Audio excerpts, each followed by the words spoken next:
आज होता माझ्या लाडक्या भाच्याचा वाढदिवस, मग काय त्याच्या वाढदिवसानिमित्त आम्ही जाणार नाही असं कधीच होणार नाही। खरं तर आपला हा व्लॉग खूप दिवसांचा आहे, म्हणजेच 10 एप्रिलचा आहे, पण मी आज अपलोड करत आहे कारण का मला वेळच भेटत नव्हता। काही ना काहीतरी अडचण ही येतच होती। आम्ही चाललो होतो पेरूच्या वाडीला। पेरूची वाडी ही नाशिकमध्येच आहे आणि खूप छान बघण्यासारखं सुद्धा आहे। खूप दिवसापासून व्लॉग येत नव्हता, त्याचं कारण म्हणजे काही ना काहीतरी अडचण ही येतच होती। ही आहे आमच्या नाशिकची पेरूची वाडी। ही खरं तर खूप खास आहे कारण की इथं लहान मुलांसाठी आणि मोठ्या माणसांसाठी फिरण्यासाठी खूप सारी जागा आहे। खरं तर ही पेरूची बाग आहे, त्याच्यामुळेच याचं नाव पेरूची वाडी असं पडलेलं आहे आणि इथे खरंच खूप जास्ती फिरण्यासारखं आहे आणि लहान मुलांसाठी तर खूप जास्त खास आहे। कधीतरी असं परिवारासोबत बाहेर गेले ना खरंच खूपच भारी वाटतं आणि खूप छानही वाटतं मनाला की आपण एकत्र टाइम स्पेंड केला। माझी बहीण ही खूप जास्त लांबून आलेली होती, त्याच्यामुळेच आम्ही असा हा प्रोग्राम ठरवलेला होता। आम्ही सगळे लहान मुलांवालेच आहोत, त्याच्यामुळे ही जागा आम्हाला एकदम परफेक्ट वाटली कारण का इथे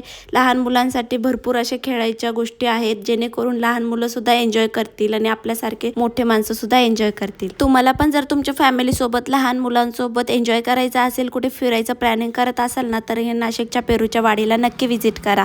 खरंच खूप छान रिव्ह्यू आहे, मी तुम्हाला सर्व शेअर करते।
फिरून वगैरे झालं त्यानंतर आम्ही भावाच्याच घरी थांबलो होतो रात्रीच्या जेवणासाठी. मग काय बाहेर असा टाइमपास करत बसलो. जेवण वगैरे झालं त्यानंतर लगेचच आम्ही रात्रीच्या घरी निघालो, कारण की आता थंडीचे दिवस नाहीये, त्याच्यामुळे रात्रीचा प्रवास हा खूप छान वाटतो.